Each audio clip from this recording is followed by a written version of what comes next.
এটির সাথে সাথে আরেকটু যোগ করে দিই, প্রশ্নটা একটু বড়ই হবে, আপনি একসাথে যদি বলেন যে জামায়াত নেতা মুফতি কাজী ইব্রাহিম তিনি 16 ডিসেম্বরকে বলছেন কালো দিবস। ডাকসুর নেত্রী জুমা, ফাতিমা তাসনিম জুমা, তিনি বলছেন সহস্র শহীদ মুক্তিযুদ্ধে, সহস্র শহীদ। এবং তিনি আরেকটি পোস্ট শেয়ার করে বলছেন বঙ্গবন্ধুকে বঙ্গবন্ধু নামে ডাকা যাবে না, মানে তার পক্ষে না, তিনি সিডিআই এই শব্দটি ব্যবহার করছেন, মানে এই শব্দ লেটারগুলো ব্যবহার করছেন। আর টক শোতেও দেখলাম বঙ্গবন্ধুকে বিশ্বাসঘাতক বলা হচ্ছে। আপনি আসলে সার্বিক মানে মানে এই বিষয়গুলো কি খুব স্বাভাবিক মনে হচ্ছে? এরকমটাই হবার কথা, নাকি আপনি কোথাও কোনো অস্বাভাবিকতা বা শঙ্কার কিছু দেখেন? প্রথম বিষয়টি হচ্ছে বিভিন্ন বক্তারা মুক্তিযুদ্ধ নিয়ে নানান ধরনের বক্তব্য দিচ্ছেন, যেমন আপনি ইব্রাহিম সাহেবের কথা বলেছেন। উনি এর আগে করোনা ভাইরাসের একটা ওষুধ আবিষ্কার করেছিলেন, যেটা অ্যালজেব্রা বইয়ের একটি অঙ্ক ছিল। এবং এরপরও তিনি বিভিন্ন সময় বিভিন্ন ধরনের কথা বলেছেন। এবং আগের সরকারের সময় তিনি কিন্তু সেই সরকারের সমর্থনও কথাবার্তা বলেছিলেন। তো এই ধরনের ব্যক্তিবর্গ আসলে আমার ধারণা যে বিভিন্ন সরকারের সময় সুবিধা নিতে চান অথবা এক ধরনের সেফটি বজায় রাখতে চান, এই কারণে নানান ধরনের মন্তব্য করে থাকেন। তার নানান ধরনের অসংলগ্ন মন্তব্য কিন্তু আগেও আমরা শুনেছি, বিভিন্ন ওয়াজে তাকে নিয়ে ট্রলও করা হয়। তো সেই জন্য আমি এটাকে খুবই গুরুত্বের সাথে দেখছি না। তবে প্রকাশ্যে এই ধরনের বক্তব্য দিলে আমাদের আইনে সম্ভবত এই বিষয়ে প্রতিকার রয়েছে। আহ, ফলে আমি জানি না রাষ্ট্র কিংবা সরকার এই বিষয়ে কোনো ব্যবস্থা নেবেন কিনা। তবে নেবেন বলে মনে আমার হয়, মনে মানে হয় যে নেবার মতো অবস্থা দেখেন, মানে আমি আপনি? আমি জানি না, আমি আচ্ছা, জানি না, আচ্ছা। কিন্তু যেহেতু আহ, সরকার আছেন, ফলে সরকার এই মন্তব্যগুলিকে কিভাবে দেখেন এটা আসলে একটা পর্যবেক্ষণ করার মতো বিষয়। দ্বিতীয় হচ্ছে ডাকসুর একজন সম্পাদিকা, তিনি সহস্র লিখেছেন এবং এটা যে ডেলিবারেট এটা বোঝা যায়। কেননা কোনো ব্যক্তি বলবে না যে মুক্তিযুদ্ধে সহস্র শহীদ হয়েছে। হ্যাঁ, মানে শুধু ডাক্তার, প্রকৌশলী, বুদ্ধিজীবী, পুলিশ, সেনাবাহিনী এবং ইকবাল হল, জগন্নাথ হল সহ বাংলাদেশের বিভিন্ন জায়গাতে যদি যোগ করা হয় তাহলে এটা কয়েক সহস্র হয়ে যায়।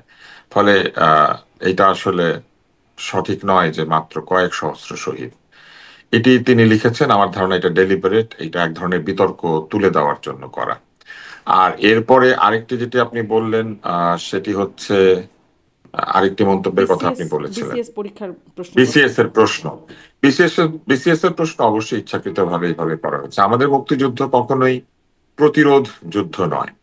আমাদের মুক্তিযুদ্ধ ছিল মুক্তির যুদ্ধ, ওয়ার অফ লিবারেশন। এটি একটি মুক্তিযুদ্ধ, মানে হচ্ছে একটি জাতির মুক্তির আকাঙ্ক্ষায় সশস্ত্র যুদ্ধ। এটিকে শুধু প্রতিরোধ যুদ্ধ বলা যেতে পারে না। আহ, এবং আক্রমণকারী, দখলদার এইভাবে কোনো বাহিনীকে আহ, বলা ঠিক নাই, কারণে যে কারা আত্মসমর্পণ করেছিল সেটা পরিষ্কার ইতিহাসে আছে। পাকিস্তানি বাহিনী আত্মসমর্পণ করেছিল। কারা আক্রমণ করেছিল সেটাও আছে, পাকিস্তানি বাহিনী আক্রমণ করেছিল। এবং কারা আত্মসমর্পণ করে যুদ্ধবন্দী হিসেবে নিজেদের ভাগ্য মেনে নিয়েছিল, পাকিস্তানি বাহিনী করেছিল। ফলে পাকিস্তান নিজে যেখানে আহ, আক্রমণ স্বীকার করে, সেইখানে আমরা কি করে বলি যে দখলদার, আক্রমণকারী? এটা খুবই অন্যায়। জি। আপনি বলছিলেন সরকারের মনোভাব কিরকম, মানে সরকারের অবস্থান কি? আপনার পর্যবেক্ষণ কি বলে সরকারের অবস্থান আসলে এখানে? আমার পর্যবেক্ষণ বলে তারা তো এরকম আরো অসংখ্য ঘটনায় চুপ করেই থেকেছেন। ফলে আমি তাদের কাছ থেকে ব্যক্তিগতভাবে কিছু আশা করি না।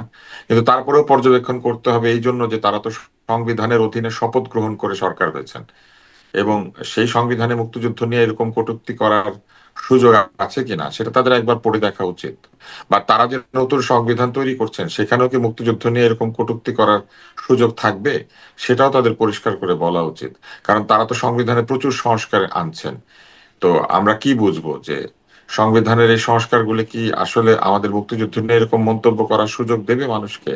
কারণ এই মুক্তিযুদ্ধ কিন্তু আহ কোন একটি দল বা মতের নয়, এই মুক্তিযুদ্ধ পুরো জাতির ছিল।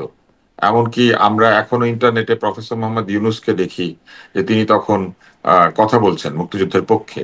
তাহলে এটা তো আমাদের জানতে হবে যে আসলে তারা এই ধরনের কটূক্তিকে আসলে অ্যালাউ করেন, বা এই ধরনের কটূক্তি হোক সেটা তারা চান। এই যে মানে যে সহস্র আপনি বলছিলেন সবকিছু ডেলিবারেট, আপনি শব্দটি ব্যবহার করছিলেন। মুক্তিযুদ্ধের শহীদ। সবকিছু ডেলিভারেট না, আমি প্রথমটাকে বলেছি যে ওনার এই ধরনের অভ্যাস আছে। হ্যাঁ। উনি বিভিন্ন জায়গাতে এরকম উল্টাপাল্টা বিতর্কিত আগেও বলে। বলেছেন। হুম। আহ, মানে ওনার নানান ধরনের অযৌক্তিক কথা উনি বলেন, কিন্তু পরের যে দুটি আমি বলেছি সেই দুটি জি, ইচ্ছাকৃত। মানে জুমার সেই বক্তব্য তার ফেসবুকে লেখা এবং এবং হ্যাঁ, বিসিএস এর কারণ বিসিএস এর এত প্রশ্নে। শিক্ষিত, উচ্চ হুম। শিক্ষিত একজন ইচ্ছা করে সহস্র না লিখলে এটা ভুল করে হবে না।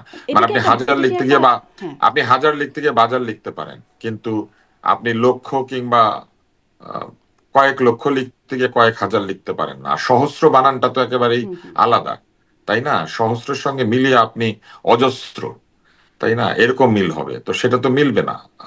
ফলে এটা ইচ্ছাকৃত ভাবে লেখা। হুম, ইচ্ছাকৃতভাবে মানে এটি আমি দেখছিলাম প্রভাবশালী অনলাইন অ্যাক্টিভিস্ট পিনাকি ভট্টাচার্য তিনি তার একটা কন্টেন্টে বলছিলেন যে এই সংখ্যাটা 2000 হবে মুক্তিযুদ্ধের শহীদের সংখ্যা। আমার এই অনুষ্ঠানেই ফাতিমা তাসনিম জুমা মানে ডাকসু নেত্রী এবং মুক্তিযুদ্ধ বিষয়ক সম্পাদক তিনি বলেছেন যে জুলাই বিপ্লবেও মানে শহীদের সংখ্যাটা 2000। একটা ন্যারেটিভ স্থাপনের কোনো চেষ্টা মানে সেই ডেলিভারির চেষ্টা কিছু চলছে কিনা, নাকি এটাও একটা কাকতালীয় ব্যাপার? এখন যদি কেউ একটা ইতিহাস তৈরি করার চেষ্টা করে, আমরা তো সেই তাদের মুখ আমরা বন্ধ করতে পারবো না। আমাদের যেটা বলতে হবে সঠিকটা বলতে হবে। কেউ 2000 বলুক আর 20,000 বলুক আর 20 লক্ষ বলুক, মূল বিষয় হচ্ছে কোনটা সত্য আর কোনটা মিথ্যা। একটা পরামর্শ শুধু আমি দেব, মিথ্যা বলার সময় যদি এরকম মিথ্যা কেউ বলে যেটা শুনলেই বোঝা যায় মিথ্যা, তাহলে তো এটা চিন্তার বিষয়। কারণ মিথ্যাটাও যদি কেউ ঠিক মতো গোছাতে না পারে, তাহলে তো আমাদের প্রশ্ন করতে হবে যে এত পড়াশোনা করে আসলে কি লাভ হলো। জি। আপনি বলছিলেন সেই মুফতি কাজী ইব্রাহিমের বক্তব্য যে তিনি আগেও এরকম বিতর্কিত মন্তব্য করেছেন। কিন্তু হ্যাঁ, জামায়াতের আমার মনে নায়েবে আছে আমির করোনার সময় একটা হ্যাঁ, ফর্মুলা দিয়েছিলেন, বলেছিলেন যে এই ফর্মুলাতে ওষুধ বানানো যাবে বা টিকা বানানো যাবে কিছু একটা।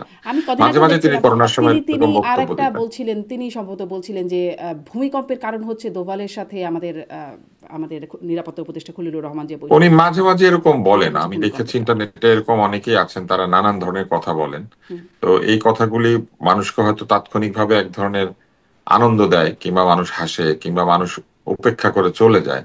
কিন্তু বারবার এরকম বলতে থাকলে এটাও চিন্তা করতে হবে যে আসলে আহ এই কথাগুলি কি আসলে ইচ্ছাকৃত, নাকি এগুলা ভুল করে বলা, নাকি আহ এক ধরনের মানসিক অবস্থার কারণে এগুলি তারা বলছেন।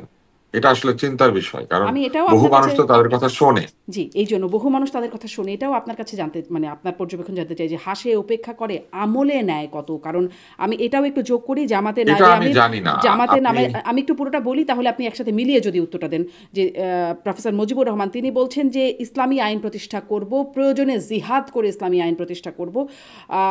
মানে এই বিষয়গুলো এখন একটু যোগ করে দিচ্ছি যে এগুলো আসছে, এর আগেও তো আসছে এরকম শরিয়া কথা আইন, তারা আগেও বলেছেন, শরিয়া এই আইন। শব্দটা বা হুম, হুম। এগুলি তারা আগেও বলেছেন, এটা নতুন কোনো কথা না, নতুন এগুলো বহু কোনো কথা আগের না। কথা। এগুলো মানুষ আমলে নিচ্ছে কতটা আসলে বা এটা আমি মানুষের জানি না আসলে। যদি আমলে নিত তাহলে তো হয়েই যেত। নিশ্চয়ই এখনো ওই পরিমাণ মানুষ আমলে নেয় নাই, যে জন্য এখনো হয় নাই, এখনো তাদেরকে বলতে হচ্ছে। কিন্তু কত লোক আমলে নেবে এটা আসলে, বা কত লোক নিল এটা বলা খুবই কঠিন। ভোট হলে বোঝা যেত, ওনারা ভোটে দাঁড়াবেন, একটা প্রকাশ্য ভোট হবে, মানুষ যদি সত্যি সত্যি ওনাদের প্রতি সমর্থন দিয়ে দেয় অনেক কোটিতে কোটিতে, তাহলে বুঝতে হবে মানুষ এসব কথাকে আমলে নিচ্ছে। কিন্তু জরিপ যদি আইআরএর জরিপটা দেখি ওয়াশিংটন ভিত্তিক সেই জরিপ প্রতিষ্ঠান। জরিপ আমি একদম বিশ্বাস করি না শারমিন, জরিপের কোনো বেল নাই। মানে জরিপ যে যেভাবে করে সে সেভাবে হয়। মানে আর আইআরআই জরিপ তো তাদের অতীত ইতিহাসের কারণে এখন বেশ প্রশ্নবিদ্ধ। কারণ আইআরআই তো বলেছিল যে 70% লোক শেখ হাসিনাকে পছন্দ করে, তারপরে 1 বছর না যেতেই ওনাকে চলে যেতে হয়েছে, সরকারের পতন হয়েছে।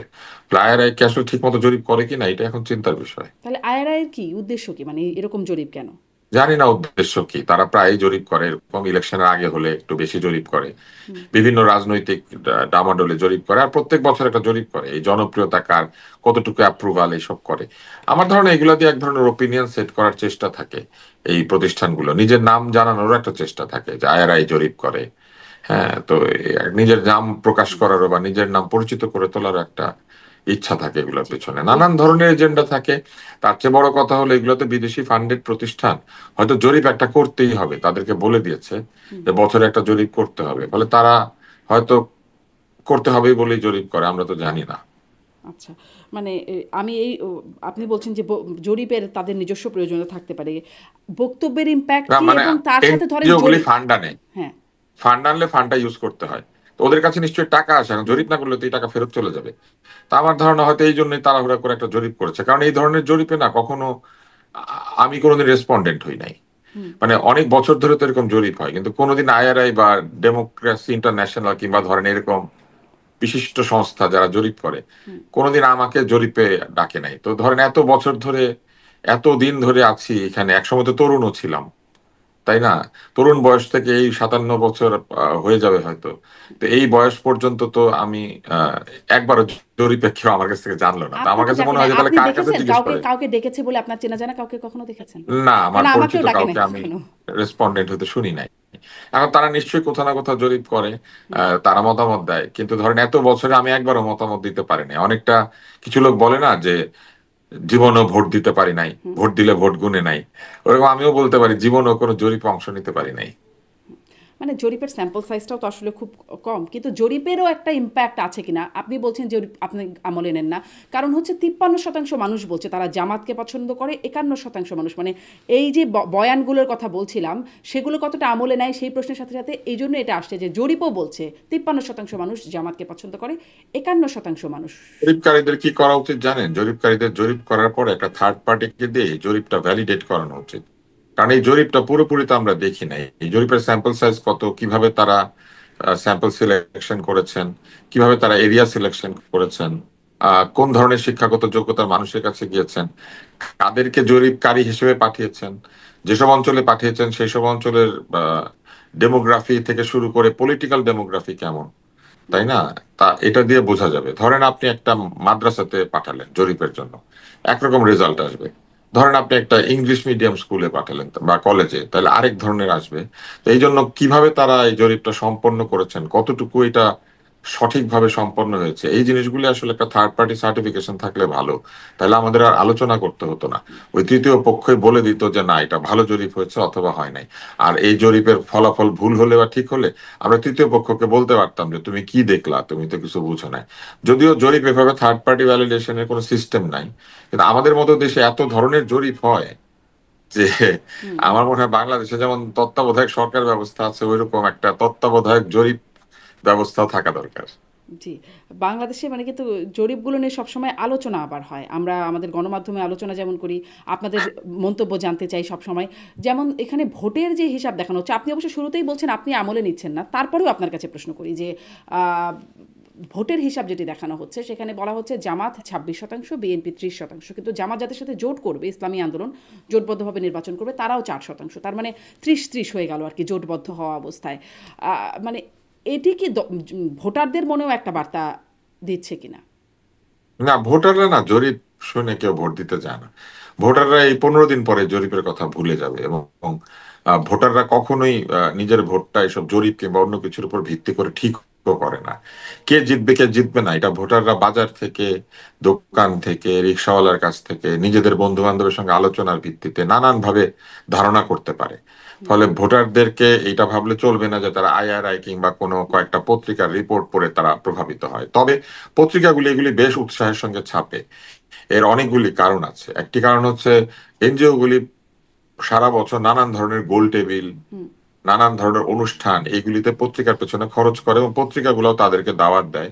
আবার এই এনজিও গুলি যেসব অনুষ্ঠান করে সেখানে প্রচুর অপিনিয়ন লিডাররা যান, অর্থাৎ এক ধরনের সিম্বায়োটিক রিলেশনশিপ আছে হুম। এনজিও গুলির সাথে পত্রিকার।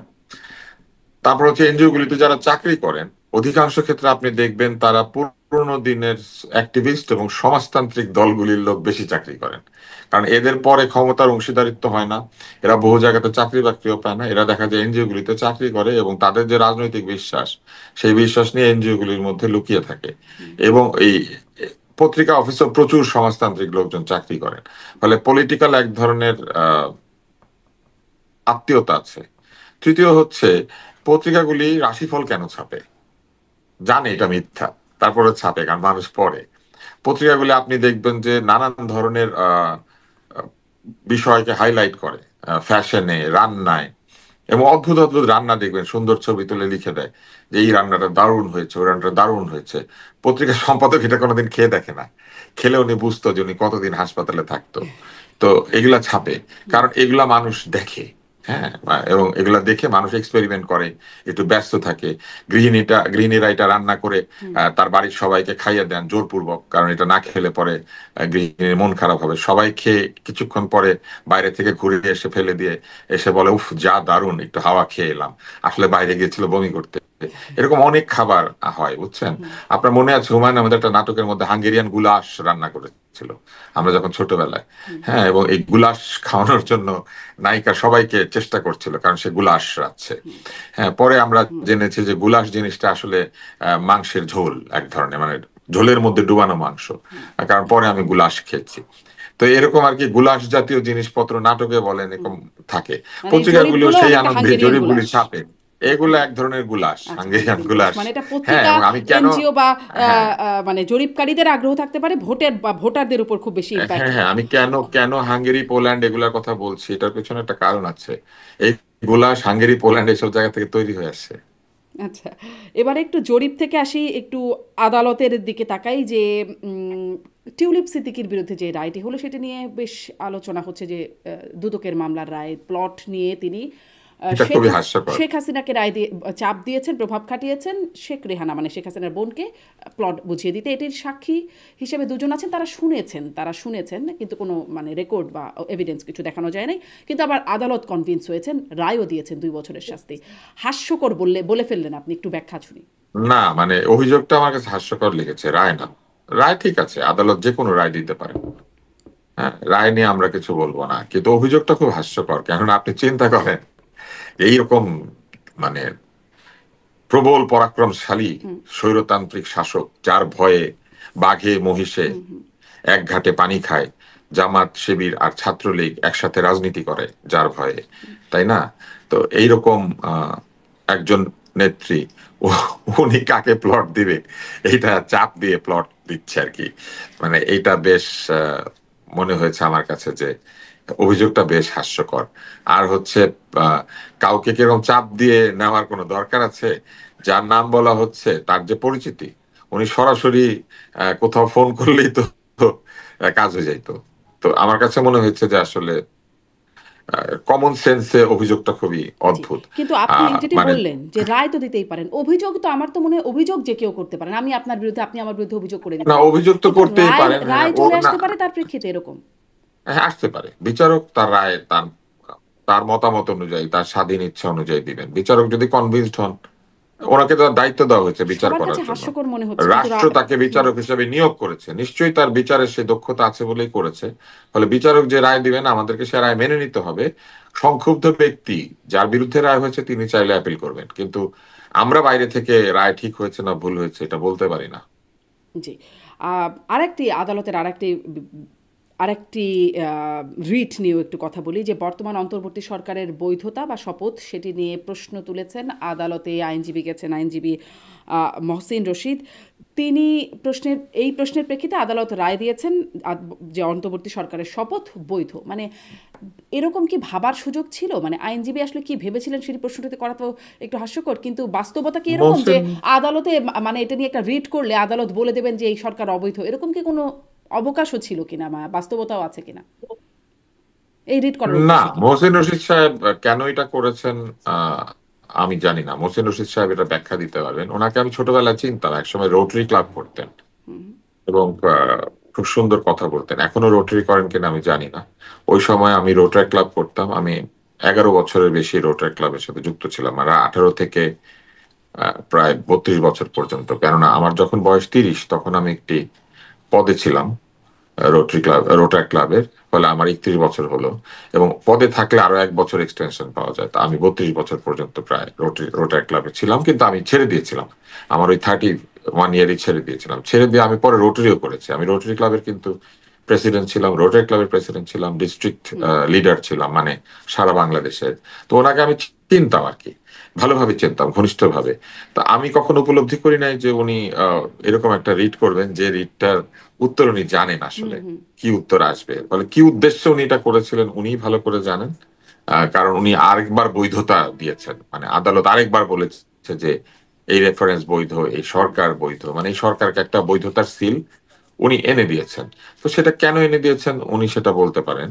আর এই সরকারের বৈধতা নিয়ে তো আর কেউ সেইভাবে প্রশ্ন করছে না, দু একজন ছাড়া।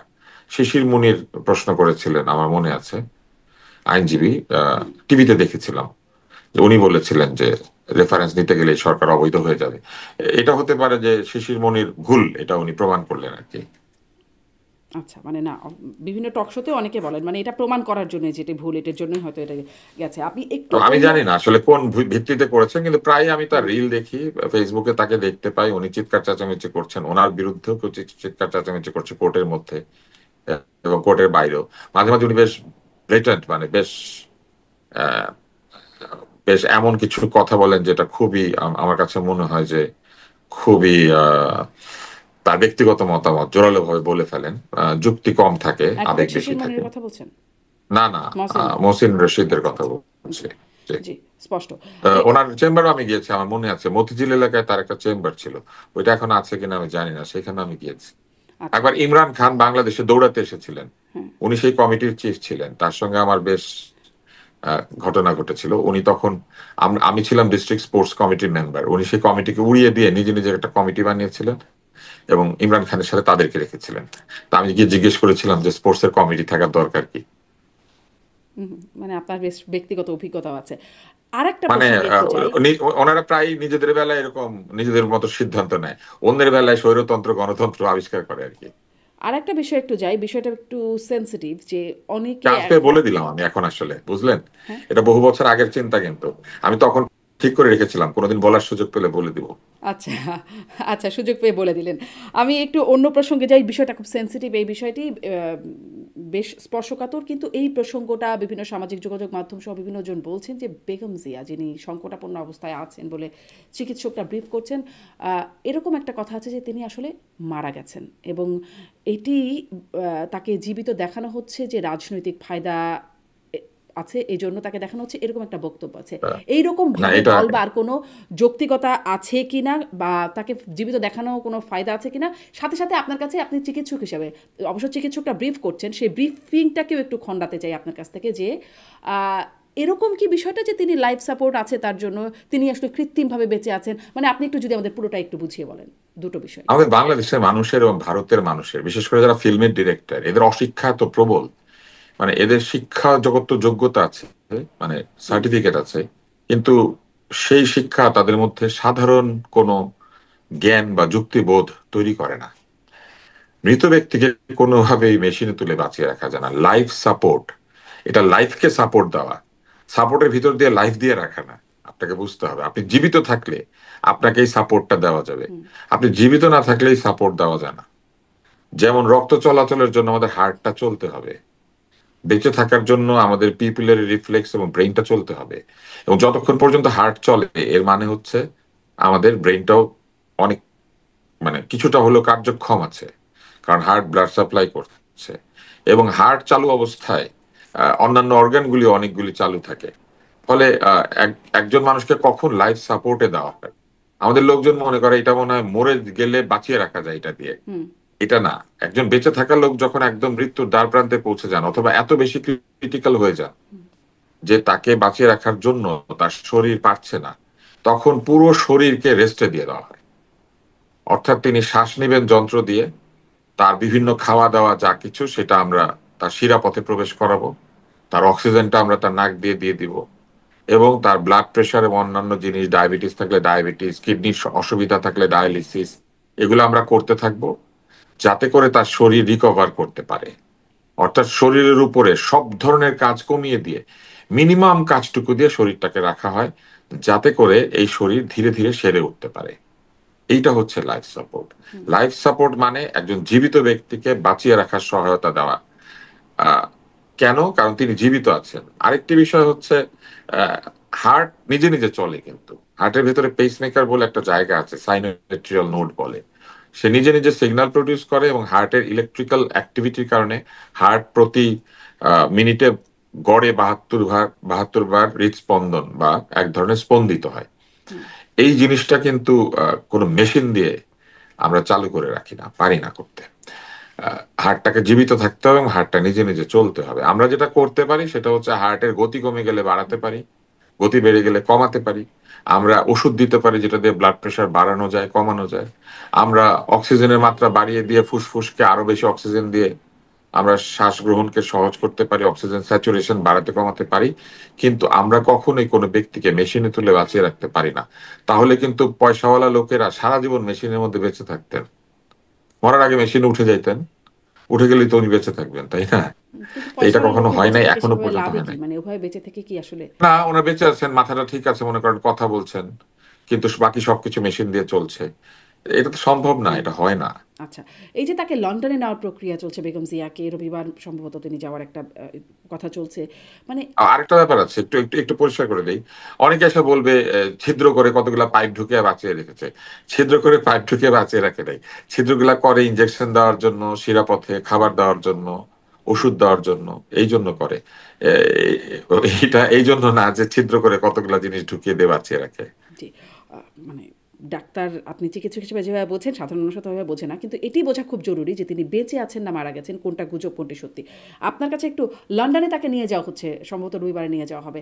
মানে এটা একটু এ প্রসঙ্গের বাইরেই জিজ্ঞাসা করি, আমাদের দেশের সর্বোচ্চ হাসপাতালটাতে আসলে কি নাই যেটা লন্ডনের হাসপাতালে গেলে সেটি পাওয়া যায়? আমাদের মানে সবসময় এরকম রাজনীতিবিদ বা বিশিষ্ট ব্যক্তিরা তারা দেশের বাইরে চিকিৎসা নিতে চান। কি আসলে আমাদের দেশে মিসিং এত সেরা সেরা হাসপাতাল, দেশ সেরা হাসপাতাল? এভার কেয়ার বাংলাদেশের দেশ সেরা হাসপাতাল না। বাংলাদেশের সেরা হাসপাতাল এখনো সরকারি হাসপাতাল। এটা আমরা খুব বোকামি করি। আমরা ভাবি যে হাসপাতাল অনেক ঝিকিমিকি হলে, অনেক পরিষ্কার হলে, ভিতরে টাইলস ফিট করা কোনটি থাকলে সেরা হাসপাতাল?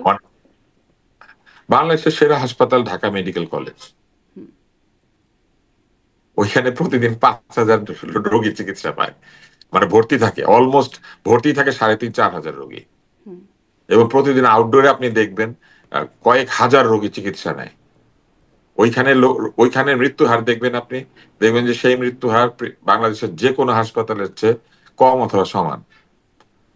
আমরা বোকার মতো ভাবি যে এই প্রাইভেট হাসপাতালগুলি বাংলাদেশের সেরা হাসপাতাল। ওইখানে ভালো ভালো যন্ত্রপাতি আছে, না, আমরা ওই যে চাইলে শুনেছিলাম পরে যখন ওখানে আওয়ামী গেলে লীগ আপনি আমলে বেগম সুবিধা পাবেন। জিয়াকে সরকারি হাসপাতালে দেয়া হবে না, কিন্তু তাদের প্রেফারেন্স ছিল এভার কেয়ার, তখন আসলে না, অনেকেই মনে সেটা তো করতো যার যার ওটা হয়তো ব্যক্তিগত বেস্ট, এই সিদ্ধান্ত। জন্যই তিনি এটা না প্রেফার না, করছেন। এটা না না, এটা ব্যক্তিগত সিদ্ধান্ত। রোগীর সিদ্ধান্ত হচ্ছে, রোগীর অধিকার আছে উনি যে হাসপাতালে চিকিৎসা চান সেটা পাওয়ার। কিন্তু এরপরও যদি আপনি বলেন আরেকটি সেরা হাসপাতাল হচ্ছে বাংলাদেশের মেডিকেল বিশ্ববিদ্যালয়। এটা একটা ভালো হাসপাতাল। এবং কেন আমরা এরকম মনে করি? মেডিকেল কলেজটা ময়লা, মেডিকেল কলেজটা পুরনো, মেডিকেল কলেজে এত ভিড়, মেডিকেল কলেজে গরিব লোকজন ঢুকে, মেডিকেল কলেজের বারান্দায় বিড়াল হাঁটে, সেজন্য আমরা ভাবি যে মেডিকেল কলেজ ভালো হাসপাতাল না। কিন্তু চিকিৎসা যদি সত্যিকার অর্থে পেতে চান, এখনো ঢাকা মেডিকেল কলেজের চাইতে ভালো হাসপাতাল বাংলাদেশে নাই। জি, স্পষ্ট একটু, এইবার আসেন, ওটা একটু আপনি বলেন, যে হ্যাঁ। প্রশ্নটা করছিলেন, কেন বেগম জিয়াকে লন্ডন নিয়ে যাচ্ছেন, এটা কিন্তু আরেকটা প্রমাণ। লন্ডন কি আপনার মনে হয় এরকম একটা দেশ, ইউকে, যেখানে মৃত ব্যক্তিকে প্রবেশ করতে দিবে মেশিনের মধ্যে আছে বলে? উনি বেঁচে আছেন বলে ওনাকে নিয়ে যাওয়া যাচ্ছে। হুম। আর আরেকটি বিষয় হচ্ছে, ওইখানে কি আছে যেটা আমাদের দেশে নাই? প্রথমত, ওইখানে যে হাসপাতালগুলি আছে সেই হাসপাতালগুলিতে আমাদের দেশের মতো লোকজন ভিড় করতে পারে না। আত্মীয় স্বজনও যদি যেতে হয়, তার নাম দিতে হয় ওইখানে, এবং তার অনুমতি থাকতে হয়, এবং বলা থাকে যে কতক্ষণ থেকে কতক্ষণ তিনি দেখা করতে পারবেন। আমি ইউকেতে যেহেতু একজন রোগীর সঙ্গে বহুদিন ছিলাম, আহ, আমাদের প্রয়াত মেয়র আনিসুল হক, আমি সেটা একদম কাছে থেকে দেখেছি। এছাড়াও আমি একাধিকবার ইউকেতে গিয়েছি বলে আমার বন্ধুরা ডাক্তার, তো সেখানে জুনিয়ররাও ডাক্তার, সিনিয়ররাও ডাক্তার, আমি একাধিকবার তাদের হাসপাতালে গিয়েছি। তাদের একটা আরেকটি বিষয় হচ্ছে, তাদের ওইখানে আহ নিবিড় পরিচর্যা আমাদের চাইতে বেটার হবে, এই জন্য যে আমাদের এইখানে শুধু যে এই ভিড়টি রয়েছে তাই নয়। আপনি দেখবেন যে হাসপাতালে ভেতরেও যেমন লোকজন গিয়ে বারবার দেখা করার চেষ্টা করছেন বা হাসপাতালে যাচ্ছেন, বাইরেও আপনি দেখবেন মহা উৎপাত তৈরি হয়েছে। বহু লোক সেইখানে রিল তৈরি করছেন, বহু লোক সেইখানে এমন সব অবস্থা তৈরি করেছেন যেগুলি আসলে অপ্রীতিকর, নানান গুজব, এই সমস্ত কিছু কিন্তু আসলে ডাক্তারদের উপর একটা চাপ সৃষ্টি করে। ওই দেশে গেলে পরে ডাক্তারদের কিন্তু পাত্তাও দিবে না বাংলাদেশে কি হচ্ছে। কিন্তু আমাদের দেশের একজন ডাক্তারের কথা চিন্তা করেন, তাদের উপরে বিরাট চাপ তৈরি হয় এইসব তাহলে কি কারণে। ডাক্তার আব্দুল তুষার, এরকম বিষয়টা যে আসলে চিকিৎসা নয়, পারিপার্শ্বিক যে অবস্থাগুলো সেটির একটা রেহাই হিসেবে মানে লন্ডন বা বাইরের চিকিৎসাগুলো? আচ্ছা, হাসপাতালকে। তারপরে আরো আরো রয়েছে এই ধরনের শহরগুলিতে কি হয় জানেন, আন্তর্জাতিক ভাবে সেরা সেরা চিকিৎসকরা একসঙ্গে কাজ করেন। মানে ওইখানে আপনি ব্রিটিশ চিকিৎসক পাবেন, পাকিস্তানি চিকিৎসক পাবেন, ভারতীয় চিকিৎসক পাবেন, বাংলাদেশি চিকিৎসক পাবেন। ফলে মেধাবী চিকিৎসকদের ওইখানে যে ভিড়টা সেটা অনেক বেশি, কারণ ওদের ওইখানে থাকার জন্য তাদেরকে অনেক মেধাবী হইতে হয়, যেটা আমাদের মতো দেশে সবসময় হাসপাতালে সেটা হয় না। কিন্তু যেটা তাদের সঙ্গে আমাদের সিগনিফিকেন্ট তফাৎ, আমি ডাক্তারদের মেধার কথা অতটা বলবো না, কিন্তু যেটা সিগনিফিকেন্ট তফাৎ সেটা হচ্ছে নার্সিং। তাদের ওইখানে নার্সিং আমাদের চাইতে অনেক উন্নত। তাদের নার্সদের সাথে আসলে মানে অতি উন্নত দেশের নার্সদের তুলনা করা যাবে। ওইখানকার নার্সিং অত্যন্ত উন্নত। হুম। নার্সরা নিজে থেকে সিদ্ধান্ত নিতে পারেন, নার্সরা বহু কিছু করেন যেটা হুম। ডাক্তার আসার আগেই তারা শেষ করতে পারেন। এরকম বহু কাজ আছে যেটা নার্সরা করতে পারে। ওই নার্সিং এর সাথে আমাদের বাংলাদেশের নার্সিং এর কোনো তুলনা হয় না। আচ্ছা, একটু বুঝবার চেষ্টা করলাম বিষয়টা, কারণ এটা নিয়ে অনেক পুরনো বিতর্ক বা পুরনো আলোচনার জায়গা। একটু এটা আসে যে এসএসএফ দেওয়া হয়েছে বেগম জিয়াকে ভিভিআইপি বা অতি গুরুত্বপূর্ণ ব্যক্তি, এটি করবার কি প্রয়োজনীয়তা ছিল? এটা সরকার বলতে পারবেন এসএসএফ তারা কেন দিয়েছেন। হয়তো এই জন্য দিয়েছেন যে এসএসএফ থাকলে পরে ওনারা ধারণা করেছিলেন যে তারেক রহমান দেশে ফিরেন যদি, অথবা তার পুরো পরিবার যদি দেশে ফিরে আসে, তাহলে বেগম জিয়া এবং তার পরিবার এসএসএফ পাবেন। তো সেই হিসেবে ওনারা না, কিন্তু ইমিডিয়েট তারা তো পরিবার, বলেই দিয়েছেন তার পরিবারের কোনো সদস্য পাবেন না। যদি পরিবারের কোনো সদস্য না পান তাহলে ওইখানে এসএসএফ এর প্রয়োজনীয়তা কি, এটা আমার নিজেরও একটা প্রশ্ন থাকে। কেননা আপনি লক্ষ্য করলে দেখবেন যে ওইখানে হেলিকপ্টার ওঠানামা করানোর একটা আহ, মহড়া হয়েছে। হুম। তো এই মহড়াগুলি বা কেন আমি ঠিক বুঝি নাই, এটা সরকার ব্যাখ্যা দিতে পারবেন। যদি শুধু ব্যক্তিগতভাবে ওনার প্রতিরক্ষার প্রয়োজনের জন্য SSF নিয়োগ করা হয়ে থাকে, তাইলে আমি মনে করি যে উনি যখন একদম চলৎ শক্তিতে ছিলেন, উনি যখন এই যে সুস্থ হয়ে বেশ কিছুদিন তো উনি কাটালেন, তো এই সময়টাতে কেন তাকে এসএসএফ দিল না, তাই না? তখন তো উনি মুভ করছিলেন, আর এখন তো উনি হাসপাতালে। তো মুভিং অবস্থায় কেন এসএসএফ দিল না এটা তো জানি না। জি, মানে এটি আসলে সরকার কেন এরকম সিদ্ধান্ত নিচ্ছে সেটি মানে জানবার। এটা দেখানোর চেষ্টা করলো যে অনেক তাকে সম্মান দিচ্ছে আমরা। এসএসএফ আসলে একটা সম্মানের মতো আমার কাছে মনে হলো হয়তো, কারণ তা না হলে তাহলে একজন এটি আবার ব্যক্তি বলে যিনি দেওয়া কেন আইসিইউতে যে আছেন, পরিবারের কেউ পাবে না, মানে সম্মানটা শুধু তার, অন্য এবং এটা কারো একটা না। মজার ব্যাপার, কিন্তু আইসিইউতে তার উনি একলা নাই। আইসিইউতে, আইসিইউ এমন একটা জায়গা, আইসিইউতে আরো পেশেন্ট হুম। থাকে, ওনার জন্য হয়তো সেপারেট ব্যবস্থা করা হয়েছে। কিন্তু আপনি যদি এসএসএফ দেন তাহলে তো পুরা পুরা হাসপাতালে এখন এসএসএফ এর প্রতিরক্ষা পাচ্ছে। হুম। আচ্ছা, মানে কিন্তু সেটি আবার স্পষ্ট করে বলে দেওয়া যে পরিবারের অন্য সদস্য পাবেন না, এটি আবার বিশেষভাবে বলে দেওয়া, যেখানে অন্য এটা আমি সদস্য। জানতাম না, আপনার কাছ থেকে জানলাম। আমি আসলে এটা ফলো করি নাই, কারণ আমার কাছে এটা ইগনোর করার মতো একটা ব্যাপার মনে হয়েছে। যিনি চলৎ শক্তিহীন, যিনি এখন ভেন্টিলেটরে আছেন, হুম। যিনি লাইফ সাপোর্টে আছেন, যাকে বিদেশে নিয়ে যাওয়া হবে বলা হচ্ছে, তার জন্য শুধু হাসপাতালে এসএসএফ থাকার জরুরি মানে জরুরত কতটুকু, হুম। কতটুকু এটা প্রয়োজন, এটা তারা বলতে পারবেন। জি, সেটাই সেটাই আসলে বুঝবার চেষ্টা, সেটাই বুঝে উঠতে পারছি না বা কারো কাছে যারা বিশ্লেষণ হ্যাঁ, করেন। কারণ তিনি যখন মুভ করলেন তখন হ্যাঁ, তো এসএসএফ দিল না ছিল তাকে। না। তিনি জি। যে এতদিন ধরে ছিলেন তখন তো দিল না তাকে। জি। এই মানে পরিবারের কারো সাথে না, এটা নিয়েই একটু প্রশ্ন, একটু লেজ লাগিয়ে একটু প্রশ্ন করি যে তারেক রহমান তিনি তার সেই ফেসবুক পোস্টটা যেটি নিয়ে অনেক আলোচনা হলো, এতদিনে কি কোনো সামারি বা কোনো কনক্লুশনে যাওয়া গেল, বোঝা গেল কি কোনো কিছু যে আসলে মানে তার একক নিয়ন্ত্রণাধীন না, কোথা থেকে নিয়ন্ত্রণাধীন, কেন এটার স্পর্শকাতর। অনেক ব্যাখ্যা দিয়েছি, আমি হ্যাঁ। নিজেও এটা ব্যাখ্যা করেছি যে হ্যাঁ। কেন একক নিয়ন্ত্রণাধীন থাকে না। তো এটা আর আমি বলতে চাই না। না, খুব সংক্ষেপে মূল যদি বিষয় সামারি হচ্ছে করে যে, বলেন, কারণ সময়টা অনেক গড়িয়েছে, না, অনেক আমি আলোচনা সামারি করে হয়েছে। বলেছি, হ্যাঁ। এই পর্যন্ত মনে হয় 5টা টক শোতে আমি বলেছি একই কথা। তো এই জন্য না বলি, শুধু এতটুকু বলি যে কোন দলেরই এইরকম সর্বোচ্চ নেতৃত্ব একক সিদ্ধান্তে কোথাও যায় না। এবং তার এই সিদ্ধান্তের সঙ্গে এমন কিছু হয়তো আছে যেটা উনি পুরোপুরি বলেন নাই, কিন্তু উনি তো ইঙ্গিত দিয়েছেন। তো স্বাভাবিকভাবে তার নিজস্ব নিরাপত্তা তথ্য রয়েছে তার কাছে, তার মায়ের ভালো মন্দের চিন্তা রয়েছে, তাকে লন্ডন নিয়ে যাওয়ার যে প্রক্রিয়াটি এটা নিশ্চয়ই তার আগেই চিন্তা ভাবনা হুম। করেছেন। তো উনি কি কারণে একদিন বা 2 দিনের জন্য বাংলাদেশে আসবেন, তো সেই জন্য হয়তো আসেন নাই।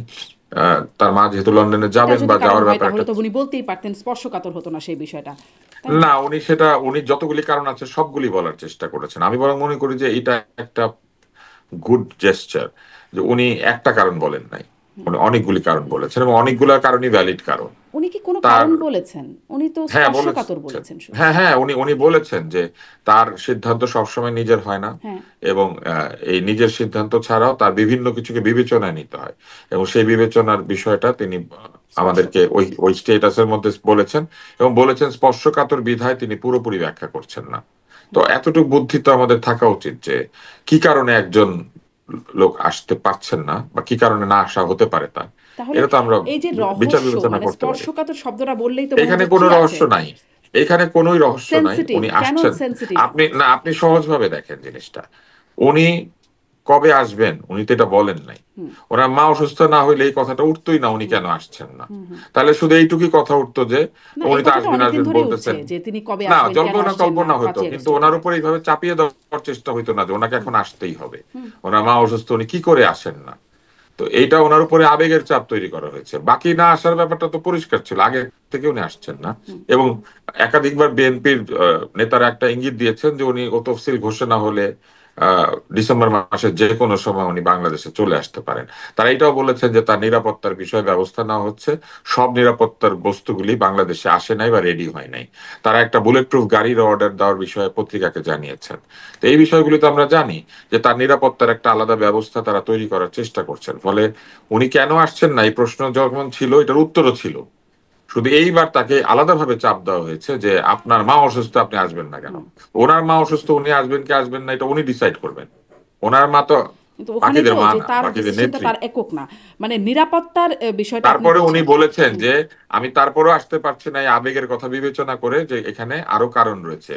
এইখানে একজন এই লেভেলের মানুষের সিদ্ধান্ত সবসময় নিজের একক সিদ্ধান্তে বা একক সিদ্ধান্তে নির্ভর করে না, হুম। অন্যান্য অনেক বিষয় বিবেচনায় নিতে হয়। সে অনেক বিষয়ের মধ্যে কি কি থাকতে পারে সেটা নিয়ে আমরা কথা বলেছি। জি। মানে এটাই, এই আলোচনাটাও আসছে আপনি যে নর্মালি চিন্তা বাংলাদেশে করেন না, ধরেন আপনি নিরাপত্তার নর্মালি বিষয়টা। চিন্তা হ্যাঁ। করেন, আপনি নর্মালি চিন্তা করেন, একটা মধ্যবিত্ত পরিবারের মানুষ যদি আপনি হতেন, আপনি আসবেন আবার মাকে নিয়ে ফেরত যাবেন, এই খরচটা আপনি করবেন কেন? কিন্তু মধ্যবিত্ত লোকটাকে আমি প্রশ্ন করবো না, উনি না আসলে হুম। বলবো হ্যাঁ তাই তো, আইসিইউ তো অনেক টাকা হুম। পয়সা হুম। লাগে, হুম। আবার বিমানের টিকিট দিবে, এয়ার অ্যাম্বুলেন্স করতেই তো জমি বিক্রি করে দিতে হচ্ছে, তখন আমরা এইগুলা বলতাম। আর এখন শুরু করেছি হচ্ছে উনি কেন আসে না, হুম।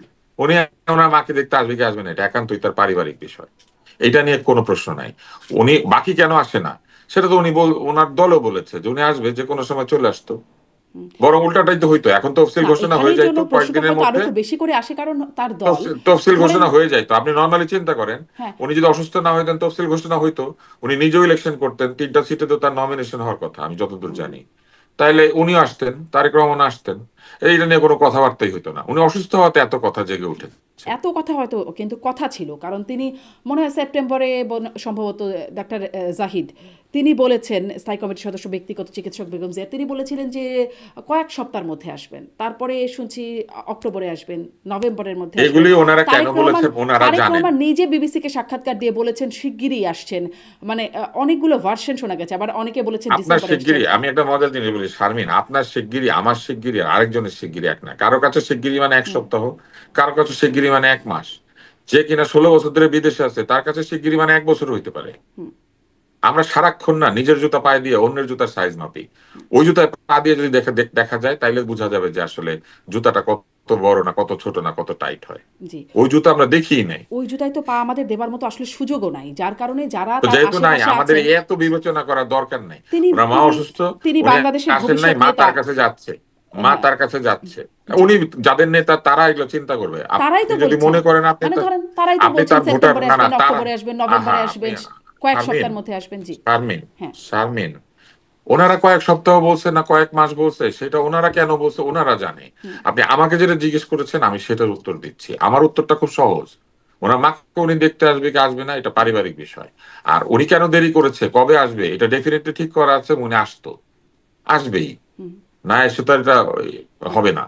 উনি আসবে, কিন্তু সেই আসার সাথে এখন যে আমরা পাগল হয়ে উঠেছি উনি কেন আসছেন না, এটা শুধুমাত্র অসুস্থতার কারণে, আর কিছু না। হুম।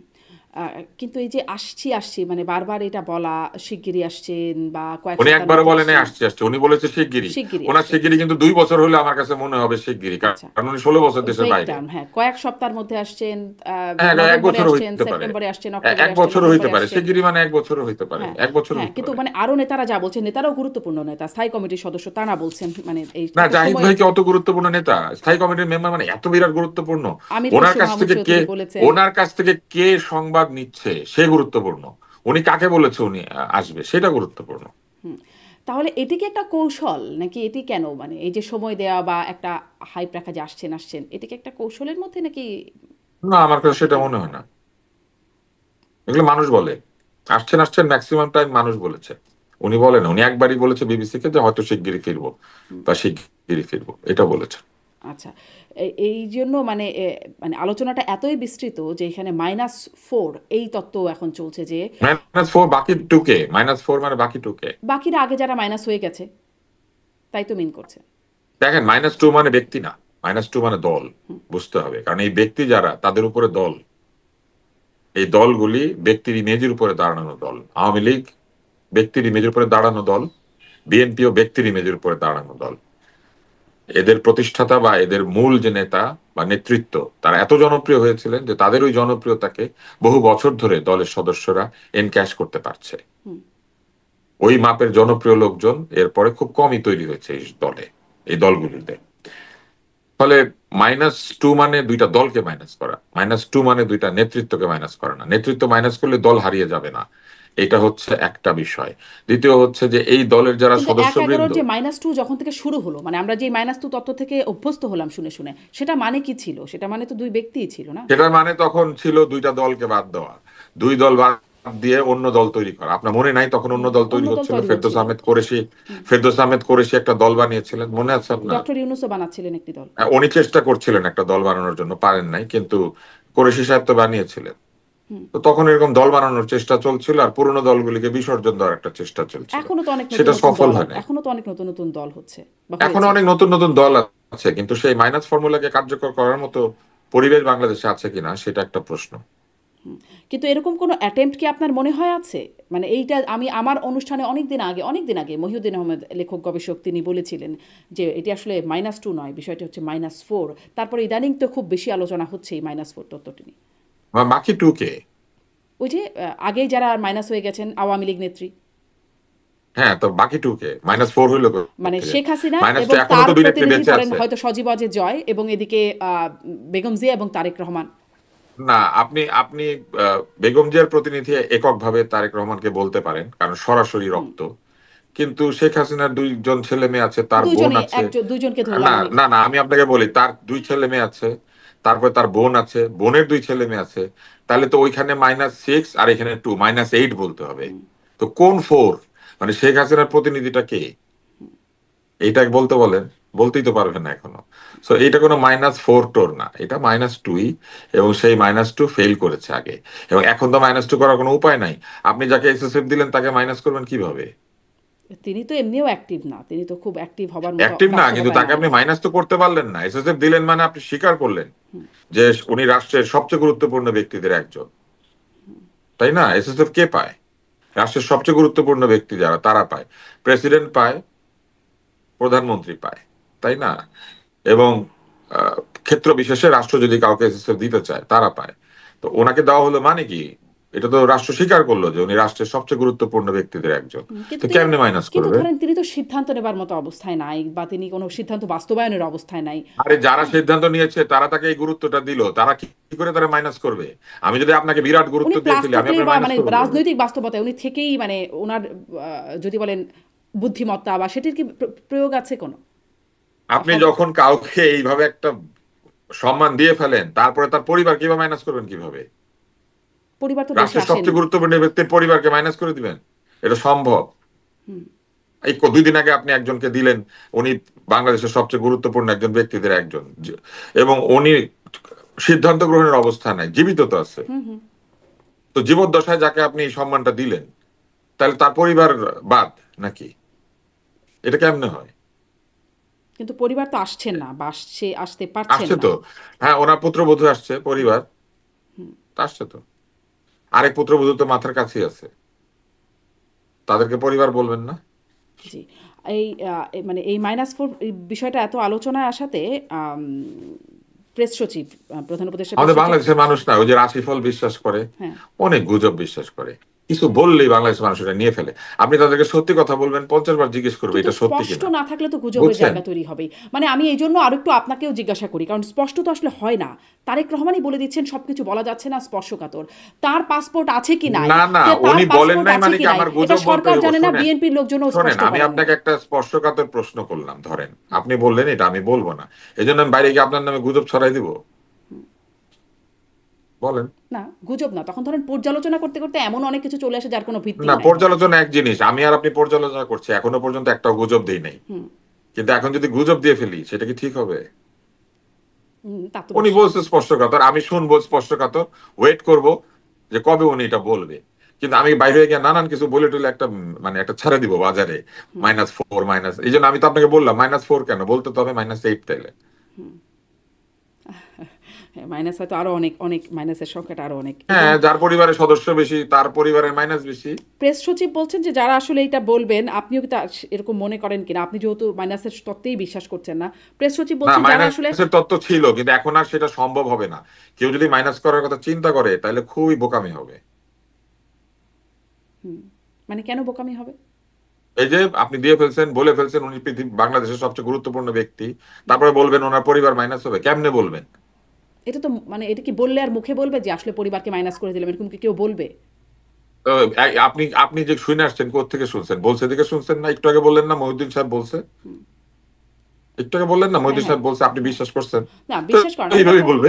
এটা এটা একটা তত্ত্ব, মানে তিনি ছাড়াও অনেকেই হ্যাঁ, বলছে। এইরকম তত্ত্ব দিবে, তো দিলে সেটা ভুল হবে। আচ্ছা, আপনি বলছেন এরকম এটা তত্ত্ব ভুল দিলে হবে। সেটা ঠিক হবে যারা না। এটা বলছেন তারা স্বৈরাচারের দোসর বলছেন প্রেস সচিব শফিকুল আলম। আপনার এটাতে কি কারা মতামত? বলছেন?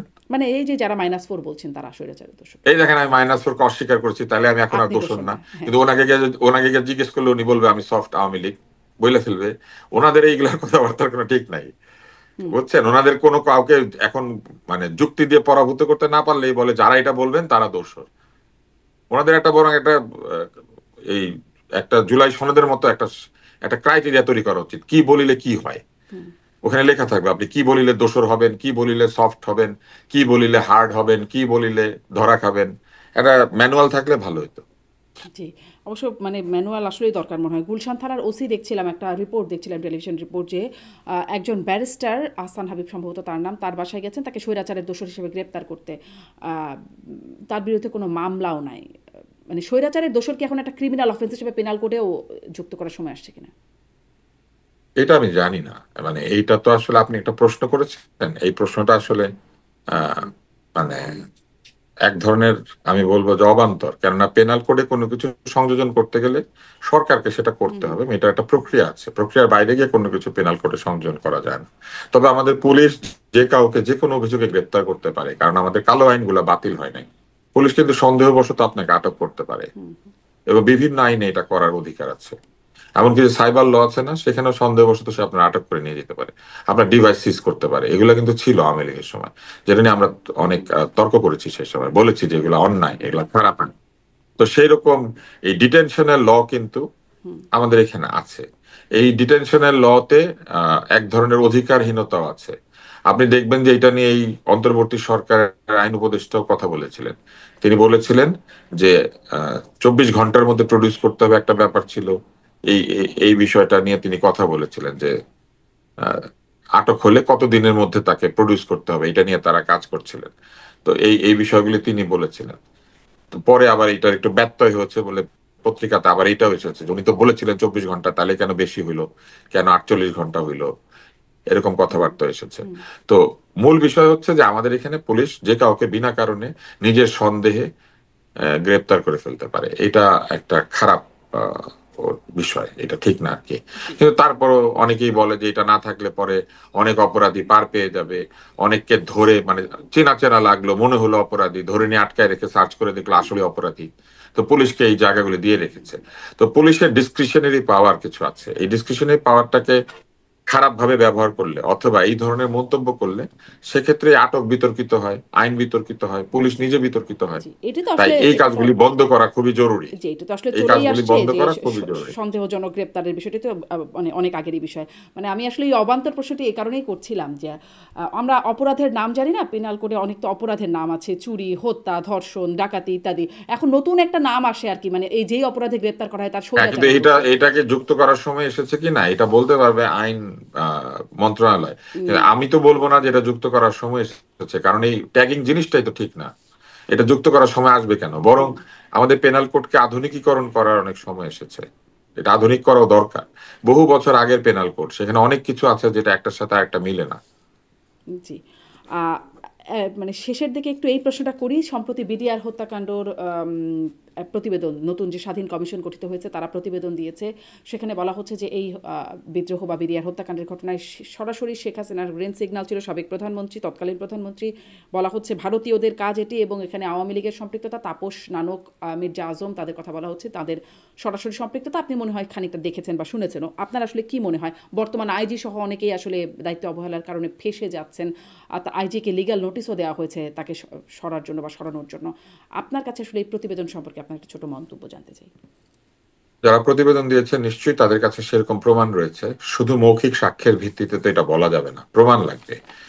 তো নিশ্চিত প্রমাণ ছাড়া তারা এতগুলি নাম যুক্ত করেন নাই। তাই এই প্রতিবেদন যারা দিয়েছেন তাদের কাছে কি প্রমাণ আছে সেটা তো সরকারকে জিজ্ঞেস করতে হবে এবং সরকারকে সেটা তদন্ত করে দেখতে হবে। এই প্রতিবেদন তো তদন্ত প্রতিবেদন না, এই প্রতিবেদন আসলে কি আমি জানি না। কারণ যদি তদন্ত হয়ে থাকে তাহলে এই প্রতিবেদনের ভিত্তিতেই মামলা হয়ে যাওয়ার কথা। তো যদি তাই হয়ে থাকে তাহলে নিশ্চয়ই সাক্ষী প্রমাণ সব আছে। তো সেই সাক্ষ্য প্রমাণ কি সেটা তো আসলে জানতে হবে, না জেনে কি করে বলবো। কিন্তু এমন কয়েকজনের নাম আছে যেটা আমার কাছে বেশ অবাক লেগেছে, কারণ একজনের মেয়ের জামাই মারা গিয়েছেন এই বিদ্রোহের সময় বা এই তৎকালীন এই আইজির কথা বলছেন। এই এই দুর্ঘটনার সময়। এই শব্দটা তো কি হবে, হত্যাকাণ্ড। এই হত্যাকাণ্ডের সময়, তো এই হত্যাকাণ্ডের সময় তার মেয়ের জামাই মারা গিয়েছেন কিন্তু তার নাম আছে। তো এটা আমার কাছে একটু অবাক লেগেছে, নিজের মেয়ের জামাইকে কেউ কি এটা করবে কিনা আর কি। তো এরকম অনেক প্রশ্ন উঠতে পারে। এত নাম যেখানে জড়িত, এত এত লোক, সেটাও একটা নিশ্চয়ই প্রত্যেকের বিরুদ্ধে সাক্ষ্য প্রমাণ নিশ্চয়ই আছে, তা না হলে এটা বলবে কেন? তো আমাদের অপেক্ষা করতে হবে দেখার জন্য যে আসলে কি সাক্ষ্য মানে প্রমাণ আগেও তো রয়েছে। তদন্ত কমিটি মানে তদন্ত হয়েছে, তখনও সাক্ষ্য প্রমাণ, মামলাও হচ্ছে। মামলার একটা পর্যায়ে চলেও আসছে, অনেকের মৃত্যুদণ্ডও হয়েছে। আবার বর্তমান স্বরাষ্ট্র উপদেষ্টা তিনিও তদন্ত কমিটির প্রধান ছিলেন, সেনাবাহিনীর, তিনিও তদন্ত কমিটি করেছেন। মানে সবগুলোই তো আসলে তদন্ত। আপনি দেখেন উত্তরগুলা জানেন, তারপরে আমার মুখ থেকে শুনতে চাচ্ছেন। এই উনি বলবেন, উনি যেহেতু আগে তদন্ত করেছিলেন, উনি কেন পান নাই, এরা কেন পেয়েছে। এই দুই পক্ষকে নিশ্চয়ই আদালত ডেকে পাঠাবে যদি এইটা নিয়ে সত্যি মামলা হয়। ওনাকেও সাক্ষী হইতে হবে, এখন যিনি স্বরাষ্ট্র উপদেষ্টা উনি তো তদন্ত করেছিলেন। উনি বলবেন ওনার তদন্ত থেকে ধরা পড়লো না, এই তদন্তে ধরা পড়লো কিভাবে, এটা বলতে হবে। জি, কিন্তু আসলে বলছেন না, এজন্য আরো প্রশ্ন যে এর ও, বাইরে কি কেউ কিছু কি আছে। কিছু বলে বাংলাদেশে? আপনি বলেন তো, আপনি কাউকে দেখেছেন কিছু বলতে? বাংলাদেশে কেউ কিছু বলে না। আমরা এই পর্যন্ত বাংলাদেশে কোনো ব্যক্তিকে তার দায়িত্বরত অবস্থায় ভুল স্বীকার করে কোনো কিছু বলতে শুনি নাই। দায়িত্বরত অবস্থায় তারা যে কাণ্ডগুলি করেন সেটা নিয়ে কোনো বইপত্র লিখতে আমরা দেখি না। এমনকি আমরা দেখেছি মাহবুব তালুকদার একটা বই লিখেছিলেন, উনি ওসিয়ত করে গিয়েছিলেন ওনার মৃত্যুর পরে যেন বইটা ছাপা হয়। তার মানে উনি জীবদ্দশায় বইয়ের মধ্যে যা আছে ওইটা ছাপার সাহস করেন নাই। তো এইটাই তো হচ্ছে আমাদের বাংলাদেশের বাস্তবতা। জি। এবং যাও বলেন সেটিও আবার সময়ের সাথে সাথে পরিবর্তন হয়ে যায় আসলে। এই জন্যই এই প্রশ্নগুলো হয়তো সময়ের আসে। সাথে সাথে পরিবর্তিত হওয়ার অনেক কারণ থাকে।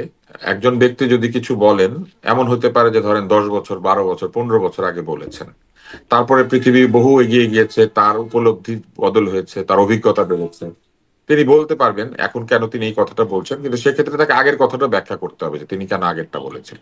এটা হচ্ছে একটা। আর আরেকটা হচ্ছে যে কোনো কোনো ব্যক্তি হয়তো সুবিধা পাওয়ার জন্য বলেন, কোনো কোনো ব্যক্তি হয়তো ভুল করেন সব সময়, সেজন্য বারবারই ভুল করেন, আগেরটাও ভুল বলেন, পরেরটাও ভুল বলেন। সবার ভুলে যাওয়ার ব্যাপারটা আসলে বা সবার কথা বদলানোর বিষয়টা আসলে একইভাবে ঘটে না। কেউ হয়তো ভয়ে বলেন, আহ, সত্যি বললে বিপদ হবে এই জন্য অন্য কথা বলেন। এরকম বিভিন্ন কারণে মানুষ তার কথা বদলায়। স্বরাষ্ট্র কথা উপদেষ্টা বদলায় অবশ্য না কথা এমন মানুষ বদলাচ্ছেনও না, কিছুই না, তিনি মুখে একদম কলু পেটেছেন, তাকে সাংবাদিকরা প্রশ্ন করলেও এই প্রসঙ্গে তিনি উত্তর, কে? স্বরাষ্ট্র উপদেষ্টার কথা বলছি, বর্তমান স্বরাষ্ট্র হ্যাঁ, উপদেষ্টা, তৎকালীন উনি তো তত্ত্বাবধায়ক। সেরকম কোনো বিষয়ের উত্তর কখনোই দেন না। উনি আপনি দেখবেন যে প্রশ্ন করলে উনি নানান ধরনের কথাবার্তা বলেন।